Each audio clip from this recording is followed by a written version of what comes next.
Hello, YouTube freaks. Today we're going to be going over the axioms necessary to set up your decision theoric foundations. So this is the game theory analysis textbook. Sorry, let me just... Analysis of conflict, game theory analysis of conflict. And this is your first chapter here. We're going to be going over all the axioms and sort of what they mean. So your first axiom is 1.1a, completeness.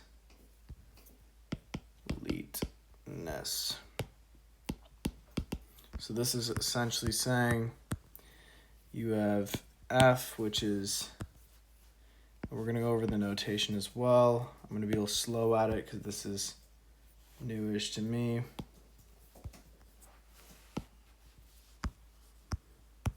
Or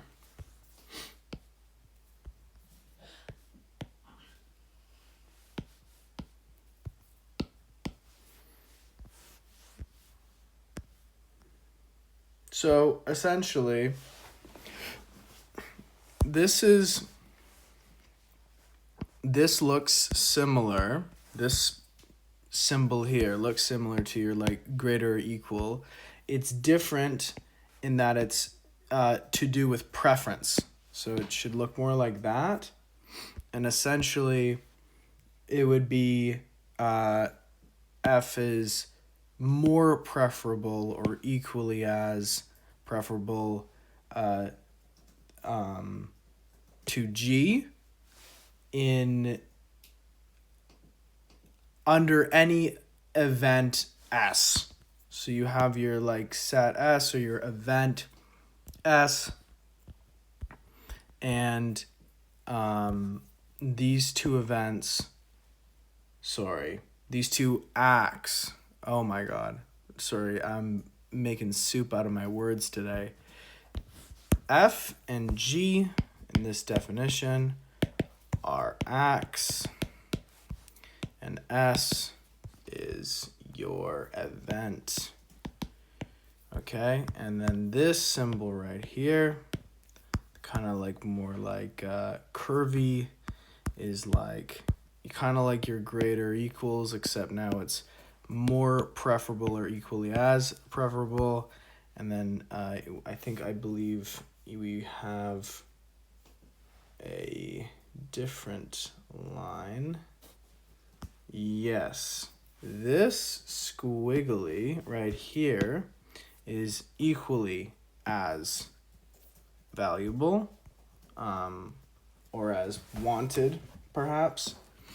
And then you have strict preference, which is just the weird symbol here. I wish I could draw it better.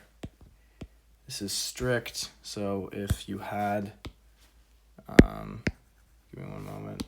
If you had G strictly preferable to F, obviously you prefer G more than F. And that should be it. So maybe I actually explain the axiom more. So essentially it ensures that preferences are well defined.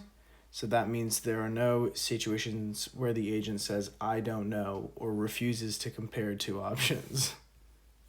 That has to be an axiom. And that's kind of on my mama's life or whatever, you know what I mean? Something's been shaking.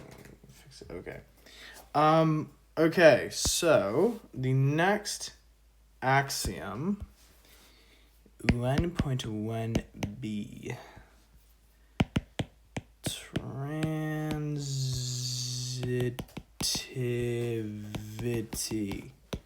transitivity, something like that.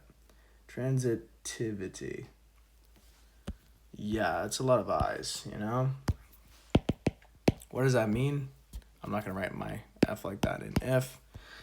If F, because that's why, greater than or equals under S. I want to put a more under G and G, boom, boom, boom, boom, H, then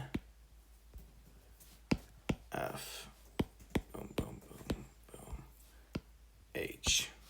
Okay, so what does this mean?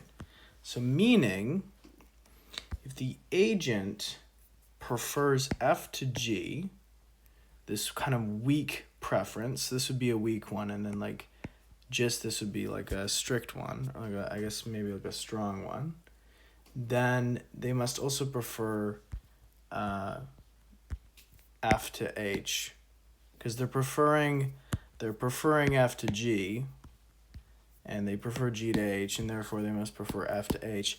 But it's not strict, because technically this could be, because this is like greater or equal to, when it comes down to like a preference, this could be equals, and then this could also be equals, and then this wouldn't be strict, this would still be equals.